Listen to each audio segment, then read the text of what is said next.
सन्माननीय अध्यक्ष महोदय, आपल्या सर्वांचं आराध्य दैवत युगपुरुष छत्रपती शिवाजी महाराज, स्वराज्य रक्षक छत्रपती संभाजी महाराज, स्वराज्य जननी जिजाऊ माँसाहेब, छत्रपती राजर्षी शाहू महाराज, क्रांतीसूर्य महात्मा ज्योतिराव फुले, महामानव भारतरत्न डॉक्टर बाबासाहेब आंबेडकर, राजमाता पुण्यश्लोक अहिल्यादेवी होळकर, क्रांतीज्योती सावित्रीबाई फुले, साहित्यरत्न लोकशाहीर कॉमस्कोर नुसार आता isakal.com आहे देशातील नंबर 1 ची मराठी न्यूज वेबसाईट। प्रत्येक अपडेटसाठी isakal.com ला नक्की भेट द्या। अण्णाभाऊ साठे या महामानवांना मी वंदन करतो। शिखांचे नववे गुरु श्री गुरु तेग बहादूर यांच्या हुतात्म्याचे हे 350वे वर्ष आहे, त्यांनाही मी अभिवादन करतो।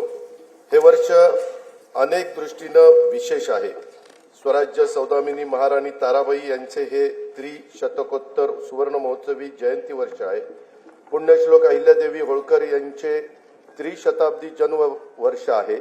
देशातील लोकशाहीचा आधारस्तंभ असणाऱ्या आपल्या संविधानाला 75 वर्ष पूर्ण झाली आहेत। अशा या विशेष वर्षात आज अमल की एकादशीच्या पवित्र दिवशी मला माझा 11वा अर्थसंकल्प मांडण्याची संधी मिळते, हे मी माझं भाग्य समजतो।